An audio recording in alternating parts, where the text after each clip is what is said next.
Goeiemôre my boetie en sissa, wees gegroet in die wonderlike naam van Jesus op hierdie geseënde Dinsdagoggend en baie dankie dat ek die voorreg het om vir julle vanoggend te kan bid. Kom ons bid lekker saam. Here, baie dankie dat U U hand van rus oor ons gehou het hierdie nag. Baie dankie Here dat ons goeie rus kon inkry en baie dankie Vader dat ons bevoorreg is om vanoggend te kon opstaan om hierdie nuwe dag wat aangebreek het te kan betree. Vader, ek bid vir hierdie dag wat voor lê. Ek bid dat in alles wat ons gaan doen vandag, Here, in Jesus naam, mag dit voorspoedig wees.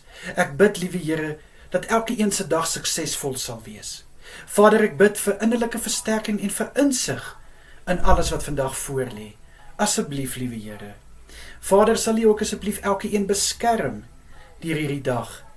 Ek bid dat U hulle sal veilig hou en dat die hand van bewaking oor hulle sal wees. Asseblief, Vader.